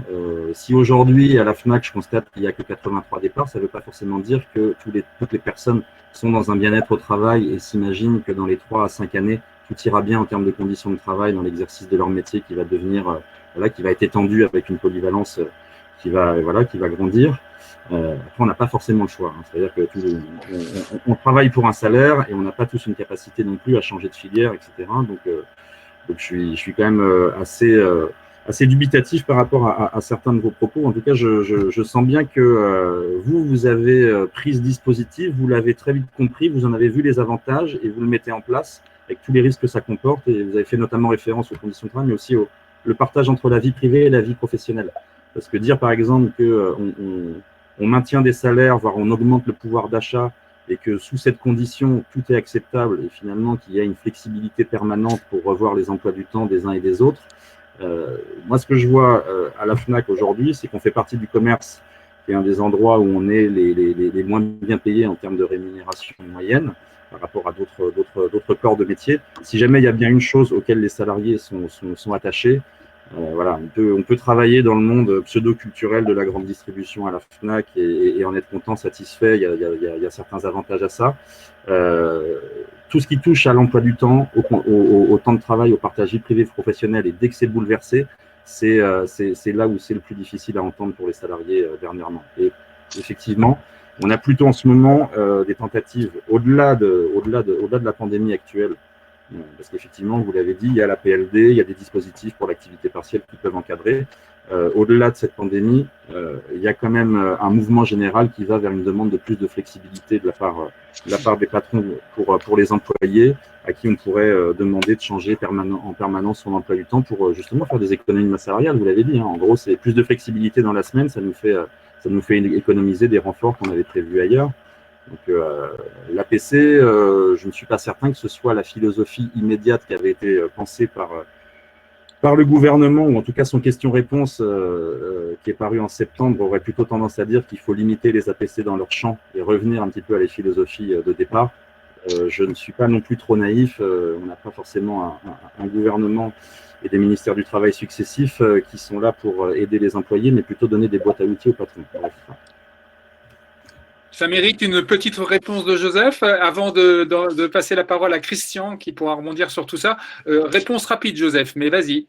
Oui, alors sur la valeur des questions-réponses et des recommandations et des protocoles du ministère, ça, je pense que ce sera un grand débat par rapport à ça. Je comprends tout à fait la position de Boris, de la façon dont ce qui est présenté. Je le conteste même pas. J'ai envie de dire, je pense que la situation à la FNAC est telle que vous le décrivez peut-être, mais il faut garder à l'esprit que quoi qu'on le veuille ou pas, on va dire, cette avancée vers, alors que certains peuvent estimer que c'est un recul, mais c'est comme ça, d'aller vers les accords d'entreprise est enclenché depuis un certain nombre d'années. C'est-à-dire que c'est demandé au niveau de l'UE, c'est demandé à beaucoup d'endroits, c'est-à-dire qu'on le veuille ou qu'on le veuille pas, on va y arriver. Et donc là, aujourd'hui, soit effectivement, on s'approprie l'accord d'entreprise et en fin de compte, la personnalisation du socle social en entreprise, ce qui est une grande nouveauté, effectivement, par rapport à l'époque où on n'avait que les conventions collectives qui étaient là. Et je suis d'accord que peut-être dans le commerce, qui aujourd'hui, par exemple les commerçants notamment, moi je suis persuadé qu'ils ne sont pas habitués à faire des APC. D'ailleurs, j'appelle les organisations patronales à se réveiller sur ce sujet, mais c'est vrai que je ne vois pas un restaurateur aujourd'hui, par exemple, dire je vais faire un accord d'entreprise, un APC dans ma boîte. Ils n'ont pas l'habitude. Et donc, je peux comprendre que dans des secteurs où il n'y a pas historiquement des accords d'entreprise, où il n'y a pas une culture de la négociation locale, qu'il y ait la convention collective qui soit là justement pour apporter un socle social pour les salariés et pour l'entreprise. Mais dans l'industrie, je parle pour la plasturgie, mais disons que l'industrie, on va dire, on est quand même assez similaire sur beaucoup de points quand même. On a une culture de la négociation qui existe déjà dans les entreprises d'une certaine taille. Et je peux vous assurer qu'aujourd'hui, même les toutes petites, les TPE, même des industriels, se lancent pour négocier. Et honnêtement, on a le recul par rapport à ça et on prépare d'ailleurs un volume 2 de notre guide pour l'année prochaine, en début d'année prochaine, on espère avoir le temps pour le faire, mais dans lequel, vous allez voir, ça va être les salariés et les délégués syndicaux des entreprises qui vont être mis en avant. Ça ne va pas être les chefs d'entreprise. Et ils vont vous dire effectivement que depuis qu'ils ont des APC qui ont été négociés, ils ont une augmentation de pouvoir d'achat, ils sont heureux, ils sont contents. Il y a des choses peut-être qui ont été plus difficiles à passer que d'autres, mais qu'au final, j'ai envie de dire, il n'y a pas eu non plus un bouleversement on va dire, négatif dans leur vie de tous les jours. Donc, et ça, c'est du concret. Hein. Je dis franchement, je veux dire là, ça fait depuis un moment maintenant qu'on fait que Place Alliance, on parle de nous. Je pense qu'à un moment donné, s'il y avait un salarié d'une des plus de 50 boîtes qui ont signé des accords qui effectivement pouvait dire le contraire, il pourrait venir dire le contraire. Mais en l'occurrence, c'est pas le cas. Parce qu'effectivement, il y a vraiment une augmentation de pouvoir d'achat, un maintien des emplois et une entreprise qui retrouve de la compétitivité. Et je pense que c'est quand même ça l'objectif de la négociation aussi quand même. Il y a une question de Johan là, sur donc pourquoi vous n'avez pas fait les choses de façon plus, on va dire, un APC et puis un accord de droit commun de l'autre côté, quoi. Enfin, c'est une dissociation claire entre APC et droit commun, quoi. Comme l'a fait la FNAC aussi. Ils ont bien distingué APC et droit commun. Parce qu'il y a des choses en fait qui sont un peu hybrides aujourd'hui. Je vais prendre l'exemple, par exemple, des heures supplémentaires. Les heures supplémentaires, aujourd'hui, on pourrait estimer que la façon de les rémunérer, la contrepartie au repos qu'on peut donner, le contingent, tu as parlé des 500 heures, le fameux contingent qu'on peut fixer, ça ferait partie à la rigueur soit de la rémunération, soit peut-être du temps de travail. On peut le concevoir comme ça. Donc, on pourrait se dire, ce serait le cœur de l'APC.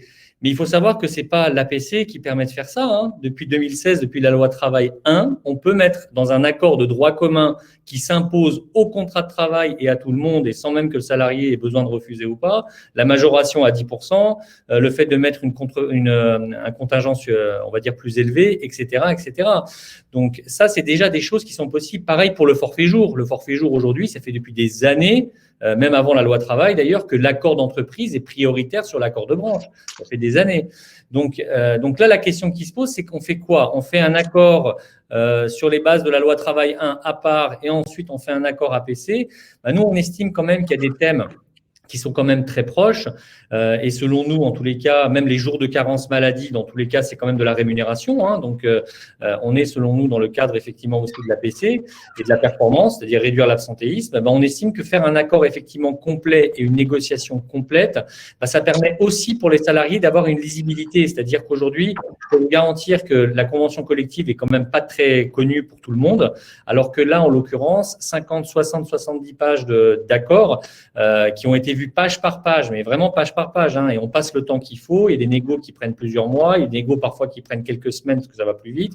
Mais en tous les cas, chaque page est étudiée avec les élus, les représentants, et quand c'est un référendum dans le cadre d'entreprises de moins de 20 salariés sans élus, c'est tous les salariés sont réunis devant nous. Voilà, ils sont réunis devant nous et on leur explique et on fait plusieurs réunions par rapport à ça, et chacun, on va dire, a un projet d'accord dans la main pour pouvoir justement s'exprimer. Et donc là, en l'occurrence, ils savent ce qu'ils ont négocié, quoi. C'est-à-dire qu'ils savent que dans cet accord, on a fait, on va dire, un pack complet sur lesquels, effectivement, on a optimisé pour les salariés aussi. Je précise qu'on a créé quand même des nouveautés sociales pour les salariés, hein. Je prends l'exemple, je sais pas moi, de la médaille du travail. Quand vous avez une entreprise qui met par accord d'entreprise qu'il va donner 1 mois de salaire de base, c'est marqué dans les accords, 1 mois de salaire de base en médaille du travail, quel que soit le salarié, alors que la convention collective ne prévoit rien déjà, et que en général, dans les entreprises, souvent, on donne 200, 300 euros. Donc là, c'est 1 mois de salaire de base. On voit aussi qu'il y a des choses de la convention collective qu'on complète, et il y a des choses aussi, effectivement, de la CCN sur lesquelles on revient. Mais ce n'est pas une violation du Code du travail. C'est le Code du travail. Aujourd'hui, le Code du travail, c'est l'application du Code. On peut déroger à la convention collective sur énormément de sujets, et soit en étant plus défavorable, entre guillemets, ou soit en ayant des mesures équivalentes pour ce qu'on appelle le bloc 1. Merci Joseph. Christian, je te passe la parole par rapport à tout ce que tu as entendu un peu. Qu'est-ce que ça t'inspire, tout cela? Moi, s'il vous plaît, je voudrais oui, excuse-moi Philippe. Lire une petite phrase qui est révélatrice, que j'ai trouvée sur un site chefd'entreprise.com. Je vous la lis. Ce dispositif met un terme aux difficultés qu'il y avait jusqu'alors à proposer des modifications de contrat. Plus de contorsions rhétoriques consistant à bâtir de toutes pièces les motifs économiques des futurs licenciements. Là, on a bien résumé l'APC, on voit bien ce que le patronat pense de cette APC. C'est vraiment un outil très favorable. Bonne transition vers Christian. Je pense que Christian, c'est un constat que vous partagez chez Sextant, que c'est un accord par défaut très favorable à l'employeur. Et au regard de cette situation, comment s'y prendre pour peser? Oui, comme vous le savez, l'APC est né avec les ordonnances Macron, donc en 2017. Hein. Donc il n'est pas surprenant de constater que ce nouveau type d'accord est favorable à l'employeur, en tout cas fournit une position de départ qui est favorable à l'employeur. Et voilà, c'est un peu comme pour la création et la mise en place des CSE. Je pense que il y a un consensus assez large, en tout cas au niveau des organisations syndicales et même plus largement sur le fait que la position de départ dans les négociations de la mise en place des CSE n'était pas favorable aux représentants du personnel, compte tenu de l'existence de conditions supplétives qui revoyaient à la baisse pas mal de choses, en fait. Hein. Donc voilà, donc l'APC, donc troisième forme des accords de compétitivité, eh bien, c'est un outil donc qui est très puissant, très sécurisé pour l'employeur et qui permet de faire beaucoup de choses différentes. Hein. Je pense que c'est une des richesses de ce débat que d'illustrer différents usages. Hein. On voit bien que ce qui se fait par Place-Alliance, c'est pas la même chose que ce qui se fait, par exemple, chez De Richebourg. Hein, et quoi qu'on puisse dire autour du caractère assez extensif de la vision que peut avoir Place-Alliance des aspects que peut toucher l'APC, bon, c'est pas le même usage. Hein, donc, alors, moi, je voulais vous parler un petit peu de ce qu'on observe, nous, aujourd'hui, dans le cadre de la crise sanitaire. Sur la façon dont les entreprises utilisent les différents outils qui sont à leur disposition pour gérer les impacts de la crise. Parce que ce qui est quand même assez différent de la dernière grande crise économique que nous avons vécue, à savoir les conséquences de la crise financière, donc il y a en 2008, 2009, c'est que à cette époque-là, il y avait uniquement le PSE, et puis pas grand-chose d'autre. Donc aujourd'hui, les entreprises ont une boîte à outils beaucoup plus diversifiée. Donc elles ont l'APC qui peut fournir une partie de la solution. Elles ont bien sûr toujours le PSE, mais elles ont aussi la rupture conventionnelle collective et puis maintenant l'activité partielle de longue durée, et heureusement. Alors, ce sont des outils qui n'ont pas exactement la même vocation, qui ne sont pas encadrés de la même façon non plus, qui, par les directs, ou qui ne prévoient pas non plus tous des contreparties. Donc, l'APC, de ce point de vue-là, est sans doute dans cette boîte à outils l'outil qui est le moins encadré. Hein, en plus, il prévoit que les accords ne sont pas publiés. Donc, il y a une opacité terrible sur cette question des APC qui génère aussi pas mal de fantasmes. Mais bon, on sait que dans un certain nombre de cas, la réalité n'est pas très jolie à voir quand même. Donc, beaucoup d'outils. Certains encadrés par la directe, pas d'autres. Certains avec des contreparties qui sont prévues, pas d'autres. Et puis certains avec la possibilité de se faire assister par un expert et pas d'autres. Donc c'est le cas de l'APC, je le rappelle, comme de celui du PSE. En revanche, RCC, APLD, il n'y a pas de possibilité très commode pour les organisations syndicales de se faire assister dans les négociations. Alors nous, ce que nous observons aujourd'hui, dans un certain nombre de cas où nous sommes directement impliqués, c'est que, en tout cas, c'est des cas que nous voyons, les entreprises présentent donc une situation, communiquent une situation à leurs organisations syndicales, avec donc des tensions économiques plus ou moins fortes, et puis elles mettent tout sur la table. Donc, et elles mettent toutes les hypothèses sur la table. Elles ne viennent pas en disant qu'elles souhaitent négocier un APC. Elles viennent plutôt en disant, voilà, il faut qu'on s'adapte. Et donc, il pourra y avoir à la fois de la réduction du temps de travail indemnisé ou pas, via un APLD ou un APC, mais aussi des suppressions de postes. Bon, alors, je vais vous parler, pour que ce soit un peu plus concret, de deux cas.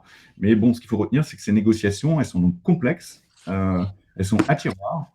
Et elles peuvent durer sur des périodes assez longues. Hein. Donc, c'est un gros travail, à la fois pour les directions et aussi pour les organisations syndicales. Donc, je vais vous parler d'un cas pour que ce soit plus concret, celui du leader de la formation en France, ou d'un des leaders de la formation en France, qui, bien évidemment, a été durement frappé par le premier confinement. Et donc, ils sont venus voir leurs organisations syndicales à partir du mois de juillet pour évoquer toute une série de pistes. Donc là, tout était ouvert. Et en fait, au fur et à mesure de la négociation et de la compréhension qui s'est améliorée de la situation, eh bien, il y a eu un resserrement progressif autour de ce qui y est apparu progressivement comme le scénario économique central, qui était peut-être pas exactement le plus dégradé, enfin qui n'était pas en tout cas le pire parmi ceux que présentait la direction d'entreprise. Voilà, donc globalement, élimination des scénarios les plus pénalisants, et aussi une diminution du ciblage des mesures, hein, puisque l'entreprise souhaitait profiter de la situation pour se débarrasser de certaines catégories professionnelles ou de salariés dont elle ne savait plus trop quoi faire.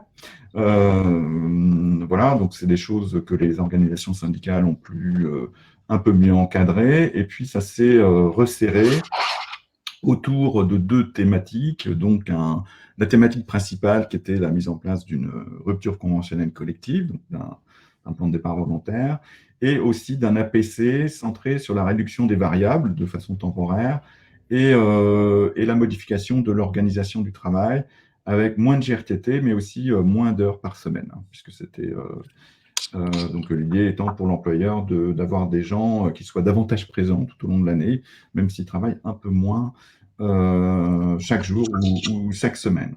Voilà. On en est un petit peu là. Je ne suis pas convaincu aujourd'hui qu'il y aura un accord, mais en tout cas ça progresse et c'est pas impossible du tout qu'il y ait effectivement un accord, parce que il y a pas mal de partage d'informations. Il y a une réunion presque chaque semaine depuis maintenant longtemps, donc ça fait plusieurs mois. Donc nous, on est présent à chaque réunion de négociation pour répondre à une question qui a été posée dans le chat. Hein. D'ailleurs, ça a été accepté par l'employeur qui voyait un intérêt. C'est pas un droit, donc c'est pas automatique. Et puis, dans cette négociation, il y a y compris une négociation de clauses de retour à meilleure fortune. Hein, il y a aussi, c'est-à-dire, qu'est-ce qui se passe quand ça va mieux, comment on récupère les sacrifices qu'on a pu faire, et aussi des clauses d'association des dirigeants aux efforts qui sont faits par les salariés. Et il y a en ce moment, enfin, une des revendications des organisations syndicales est d'obtenir un contrat de partage des plus-values. Hein, c'est une entreprise qui fait des LBO successifs. Donc, ils se sont dit, puisqu'on va faire des efforts et que finalement on partage le risque de l'employeur en nous adaptant à ces difficultés économiques, c'est normal que on ait aussi des retombées et ça pourrait se faire par un contrat de partage des plus-values. Donc je vous signale que c'est un nouvel outil qui a été mis en place par la loi Pacte, qui est passé un peu sous silence, mais qui peut être intéressant. Oui, c'est intéressant. Bon, je ne sais pas s'ils vont y parvenir, hein, parce que c'est vrai qu'ils ont un peu tendance à surprendre la direction parfois dans leurs actions ou leurs revendications, au point que la direction est allée chercher un manager de transition pour renforcer sa capacité de négociation. Voilà. Donc voilà, c'est une négociation qui a donc commencé, c'était assez tendu, et les choses se sont progressivement améliorées, même si bien évidemment chacun a son point de vue et que c'est pas facile, mais ça arrive. Alors ça c'est le premier cas, et donc vous voyez, là il y aura peut-être un APC en même temps qu'une rupture conventionnelle collective. Donc je vous parlais d'un deuxième cas où là, a priori, il ne devrait pas y avoir de signature de l'APC. Donc c'est une entreprise qui fait dans la gestion de boutiques aéroports. Hein. Donc je vous fais pas de dessin sur leur modèle économique légèrement atteint par le confinement. Donc un environnement économique très dégradé, mais aussi un contexte dans lequel l'employeur avait des projets à mettre en œuvre depuis longtemps sur l'évolution d'un certain nombre de ces métiers. Alors, ce qui était sur la table, c'est un APLD au centre pour les salariés, donc environ 2000, mais un APLD qui est conditionné par la signature d'un APC. C'est-à-dire que l'entreprise a dit « je ne mettrai pas en place d'APLD si vous ne signez pas l'APC ». hein. Donc, bon, c'est pas exactement du chantage à l'emploi, mais pas très loin. Et l'APC, en fait, là, ne porte pas sur la totalité des salariés, seulement 300 d'entre eux. Ça peut être un peu un piège. On sacrifie 300 personnes et on a un APLD pour 2000. Pourquoi pas? Bon, là, il se trouve que les organisations syndicales, en fait, compte tenu de la radicalité de ce qui est proposé dans le cadre de l'APC, hein, pour les 300 salariés en question, c'est quand même assez terrible, hein. C'est des réductions du temps de travail non indemnisées, hein, qui vont entre moins 20% et moins 50%. Hein, et en plus, un appel D derrière. Donc vous imaginez, quand vous perdez la moitié de votre salaire, même si vous travaillez 2 fois moins, ça vous met quand même dans la difficulté. Et puis, en plus, donc il y a évidemment la possibilité de refuser, comme pour tout APC. Mais là, ce que propose l'entreprise, c'est, en fait, on va vous proposer, on vous propose d'accepter l'APC, mais vous aurez la possibilité de rentrer dans une rupture conventionnelle collective si, au bout d'un certain temps, c'est vraiment trop insupportable. Hein, donc, voilà. Donc, on est face à des négociations où les choses s'emboîtent comme des poupées gigognes et où les entreprises font tout pour, là, en l'occurrence, pour ne pas faire de PSE. Voilà. Bon, en pratique, là, les organisations syndicales ont décidé que ça allait bien, quoi, qu'il ne fallait pas non plus exagérer. Donc en fait, elles sont en passe elles ont déjà annoncé qu'elles ne voudraient pas de l'APC. Donc, elles prennent le risque qu'il n'y ait pas non plus d'APLD et que l'employeur mette en place un PSE beaucoup plus large, en fait. Mais elles escomptent que l'APLD est tellement attractif pour les entreprises, elles escomptent elles parviendront à obtenir un PSE pour les 300 personnes, puisqu'en pratique, ce que veut faire l'entreprise, c'est se débarrasser de ces personnes-là, et un APLD pour les autres. Voilà. Donc, et là, c'est maintenant 2 mois de négociations consécutives, assistées donc par l'expert, et voilà. Donc un échec probable de l'APC et des inconnus pour la suite. Je me permets de rebondir là-dessus par rapport à ce que tu viens de dire. Je viens de mettre en ligne, pas plus tard que ce matin, il y a eu une contribution sur Miroir Social sur la partie participative, exactement ce que tu dis. C'est-à-dire, ça c'est le groupe, c'est pas l'entreprise dont tu parlais, c'est le groupe ADF, où la direction a conditionné la PLD à un APC, et là, FO et la CGT ont été bien contraints de signer, a priori, dans l'histoire. Mais le conditionner l'APC à la PLD, exactement ce que tu disais. Oui, oui, c'est ça, ça peut être la difficulté dans laquelle peuvent être les organisations syndicales, hein. Il ne faut pas nécessairement. Les organisations syndicales, elles se positionnent à un moment donné en fonction de ce qui leur paraît le moins pire, le plus intéressant. Hein, puisque Boris l'a bien évoqué concernant la FNAC. Voilà, quand on est un dirigeant syndical, on peut faire un certain nombre de choses, mais on est obligé de faire aussi avec la réalité et à réfléchir aussi au coup d'après, quoi. Hein. Donc, je ne sais pas ce qu'il en est pour le cas d'espèce, mais ça peut s'expliquer, hein, les positions sur les organisations syndicales dans des situations où il y a du temps. Entendu. Là, il y a des sons, excusez-moi, c'est vrai qu'on a des sons un peu parasites, là, qui, je ne sais pas d'où ça vient, mais si vous pouvez regarder derrière, je ne sais pas d'où ça vient, c'est un son, mais a priori tout le monde l'entend. Ok, entendu. Merci Christian. Chloé, tu vois des questions peut-être à poser là? Il nous reste un petit quart d'heure.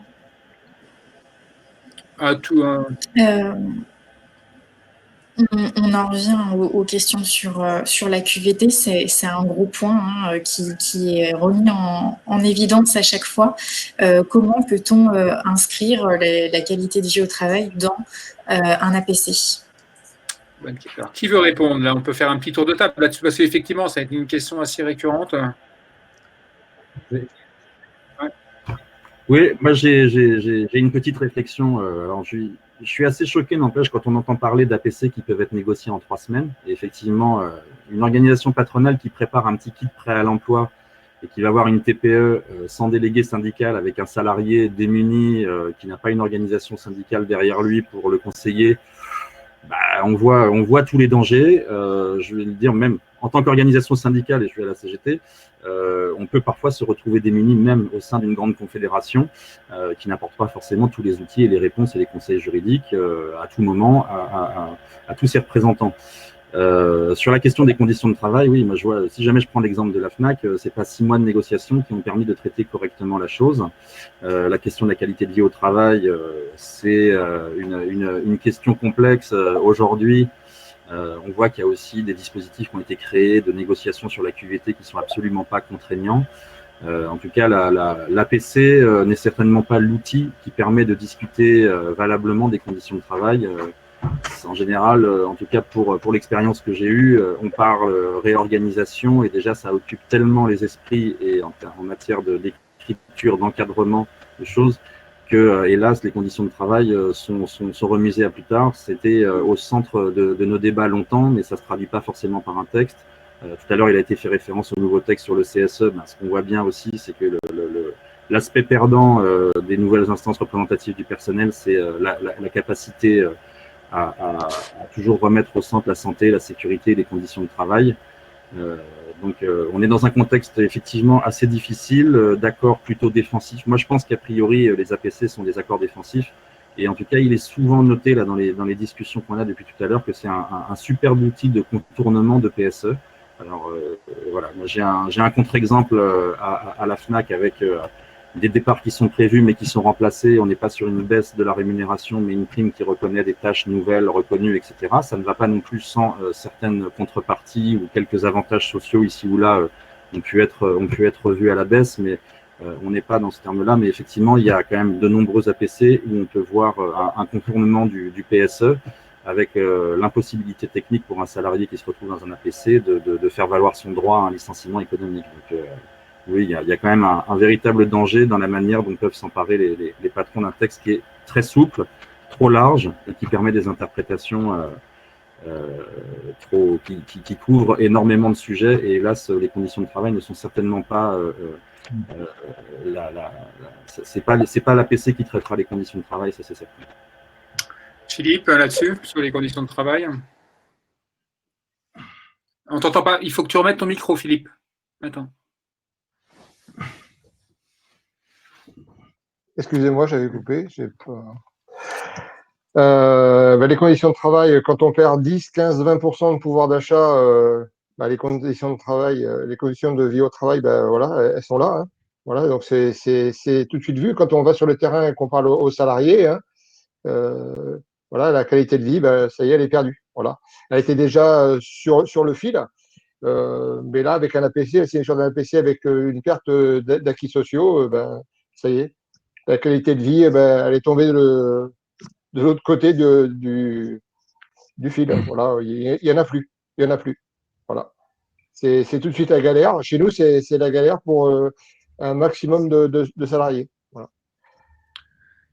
Entendu. Et en termes de climat social, ça se traduit aussi comment? Enfin, on en a un peu parlé, mais il y a de la tension. Le climat social, c'est comme je l'ai dit tout à l'heure, hein, les salariés cherchent à partir de l'entreprise à partir du moment où ils ne peuvent plus gagner leur vie. Parce que avoir un emploi, mais pas avoir le salaire qui va avec, pour vivre, ça sert à rien. Donc autant quitter l'entreprise. Donc le climat social, il est là en ce moment. C'est les gens cherchent à gagner leur vie, donc à quitter l'entreprise, puisqu'ils ne gagnent plus leur vie dans l'entreprise. Voilà, c'est QFD, hein, c'est simple. Ok, entendu. Joseph, sur la partie conditions de travail. Oui, alors c'est sûr de perdre 10 à 15% effectivement de pouvoir d'achat quand ça vient, effectivement, j'imagine que ça ne doit pas du tout être drôle. Bon, bah, dans nos adhérents et nos entreprises, c'est 10 à 15% de pouvoir d'achat en plus. Donc déjà, si effectivement on se base sur la qualité de vie par rapport au salaire, ils ont 10 à 15% en tous les cas pour la partie ouvrier employé. Les cadres, il n'y a pas vraiment de changement, il n'y a pas de diminution, mais il n'y a pas de changement sur le concret. Il y a un point quand même que Boris a dit, alors a parlé concernant les TPE et les salariés qui seraient abandonnés sans présence syndicale. Cet argument, je l'entends, mais quasiment tout le temps, que ce soit dans la presse, que ce soit, enfin, je l'entends régulièrement. On prend un peu les gens pour des imbéciles qui ne le sont pas, hein, je le précise. Hein. Les salariés des TPE, les CSE, les entreprises où il n'y a pas de syndicat, ils savent négocier, ils savent reconnaître ce qui peut être bon pour eux ou pas. Le fait qu'il y ait une présence d'organisation syndicale n'a jamais, et je le dis bien, jamais été une garantie pour que les salariés soient mieux protégés, car comme vous le savez, et vous le savez, toutes les entreprises où il y a eu des licenciements collectifs et des PSE, ce sont des entreprises où des organisations syndicales étaient présentes. Ce sont des entreprises où des organisations syndicales ont signé ces accords. Donc là, en l'occurrence, ce n'est pas au niveau des PME et des TPE dans lequel il y a des soucis. Aujourd'hui, les soucis, les grandes entreprises ou les entreprises qu'on a autour de la table sur lesquelles il peut y avoir, on entend des scandales de licenciement, etc. Ce sont des syndicats qui ont, pour certains, en tous les cas, signé des accords et qui ont entraîné des licenciements. Donc, le syndicat n'équivaut pas à, on va dire, protection absolue des salariés. Là, en l'occurrence, concernant, on va dire, nos accords, la qualité de vie, je dirais que pour le moment, sur les points qui ont été vus, c'est le droit à la déconnexion. Ce point-là est systématiquement abordé dans le cadre de l'accord, que ce soit pour les cadres et les non-cadres d'ailleurs. Donc, il y a ce point-là qui est extrêmement mis. Après, sur d'autres points, j'ai envie de dire, là, c'est un nouveau thème de négo qu'on est en train d'ajouter. Alors, ça peut être corollaire à la qualité de vie, mais disons que c'est quand même corollaire. C'est un soutien aux activités sociales des CSE, les activités sociales et culturelles des CSE. Aujourd'hui, avec l'activité partielle, il y a les fonds des budgets des CSE qui est en train de s'écrouler complètement. Donc là, il y a vraiment un gros problème qui est en train de se créer. Et donc là, dans les contreparties, dans les entreprises actuellement, là, les nouvelles, pas ceux qui étaient dans le guide, mais ceux qui, depuis, on va dire, veulent lancer des APC et qui ont une certaine taille, ils veulent effectivement mettre de l'argent, on va dire, très clairement pour les activités sociales et culturelles. Fiscalement, c'est intéressant pour l'entreprise. Et en même temps, pour les salariés aussi, c'est quand même au final un gain de pouvoir d'achat que le CSE va redistribuer. Donc aujourd'hui, j'ai envie de dire, et l'APC, je l'ai toujours dit et je le maintiens, c'est un renouveau du dialogue social. C'est une ode au dialogue social. C'est-à-dire que vous avez des entreprises qui n'avaient pas d'élus, qui est de 30 salariés, 20 salariés, voire 50, 60 salariés, où il y avait des PV de carence quand même, d'année en année, qui ont lancé des élections pour pouvoir avoir des représentants, pour pouvoir justement négocier un APC. Vous avez des TPE qui n'ont jamais négocié d'accord, pour eux, ils ne pouvaient même pas le faire, ils ne pensaient même pas qu'ils pouvaient le faire, qui là se retrouvent à discuter autour de la table comme des grands, avec leurs salariés en tête-à-tête, avec le patron qui est en face d'eux et qui ne va pas se permettre de les tromper parce que s'il sait que si demain, il leur raconte des crasses, eh ben, les salariés, ils vont le voir directement. Enfin, il faut voir comment est le contexte quand même des petites entreprises par rapport à ça. Et donc là, on a effectivement des entreprises qui relancent le dialogue social et donc on voit avec les CSE justement et les activités sociales, qu'en fin de compte, l'entreprise va être, en fin de compte, l'APC va être un moyen de pouvoir justement compléter la perte que l'activité partielle va avoir sur la perte de masse salariale annuelle en cours. Donc ça, c'était un point que je tenais quand même à préciser, quoi. Entendu. Merci, merci Joseph. Je rajouterais quand même que dans le rapport de force par rapport à Boris, je précise quand même, c'est la CGT Paris, la Convention d'entreprise Paris, etc. C'est l'accord 35 heures. Ce sont des socles qui sont maintenus grâce au rapport de force que peut entretenir les syndicats sur Paris, Fnac Paris, et qui bénéficient à l'ensemble des Fnac Relais, c'est-à-dire les magasins en province, etc., où là, pour le coup, le rapport de force est beaucoup plus faible. Donc, il y a quand même le rapport de force, il joue. Christian, par rapport aux conditions de travail, quand on préparait en cadrage, tu me disais, est-ce que vous l'avez déjà vu, la capacité en contrepartie de fixer un engagement un taux de remplacement des salariés qui partiraient dans le cadre de l'APC, parce que c'est aussi lié aux conditions de travail, ça. C'est évident que quand il y a des départs qui ne sont pas remplacés, ça augmente la charge de travail de ceux qui restent. Donc, alors, moi, je pense que cet aspect-là de remplacement des départs, hein, d'abord, je tiens à souligner que ce qu'ont obtenu les signataires dans l'accord FNAC, c'est quelque chose qu'on voit rarement, hein. En fait, il y a beaucoup d'accords qui parlent pas de qu'est-ce qu'on ferait des postes qui deviendraient vacants du fait des départs, hein. Alors, parce que dans un certain nombre de cas, ça peut être un des objectifs que de réduire les effectifs, et d'ailleurs, ça peut parfois être accepté par les organisations syndicales, elles peuvent le savoir, mais des fois c'est un peu moins clair, hein. De ce point de vue-là, moi,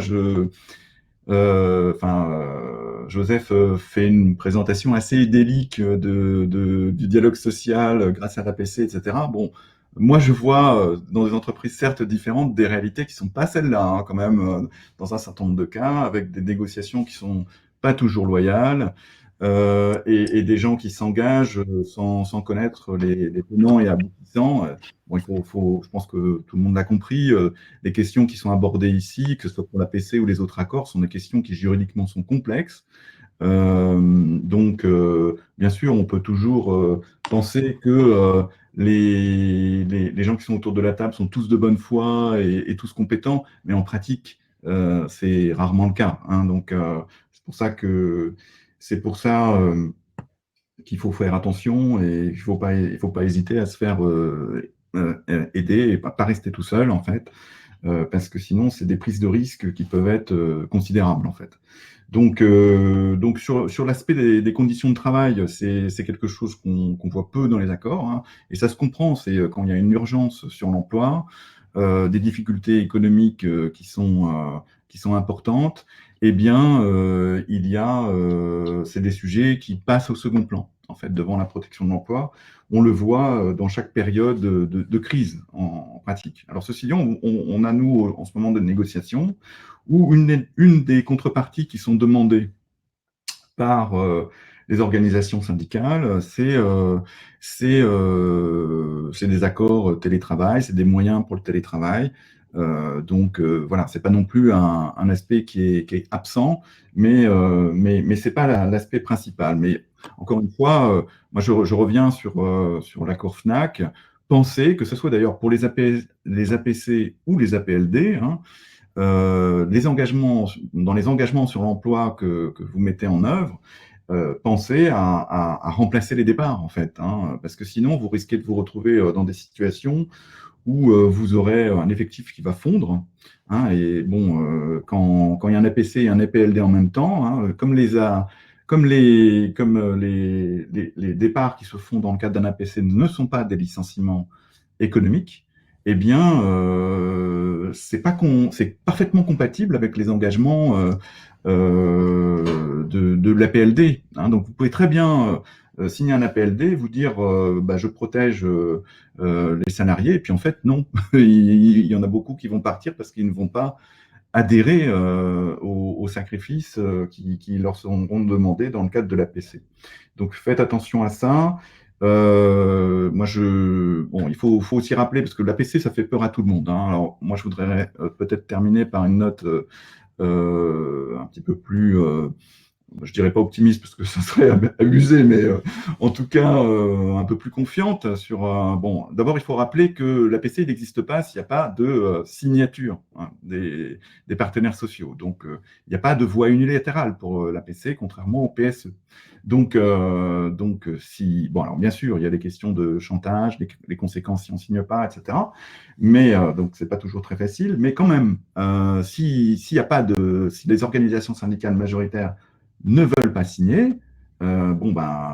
c'est quand même un point dont l'entreprise va tenir compte. Alors, deuxième point, donc l'APC, vous l'avez compris, c'est un moyen pour les entreprises qui est simple, sécurisé, très puissant de faire évoluer leur compétitivité, leur organisation, se transformer, hein. Donc, elles peuvent être très désireuses de signer des APC et beaucoup plus que vous ne pouvez l'imaginer, en fait, hein. Donc, tout ça a un prix, et le prix, c'est les contreparties. Donc, et c'est pour ça que ces négociations, il ne faut pas les bâcler, il faut se donner le temps de les faire. votre employeur, il a tellement d'avantages à gagner avec un APC qu'il sera prêt à prendre le temps de négocier, bon, sauf si, alors c'est peut-être un peu le cas de Richebourg, sauf s'il sait déjà qu'il a une organisation syndicale qui va signer tout ce qu'ils lui présenteront. Mais voilà, donc prenez le temps de négocier.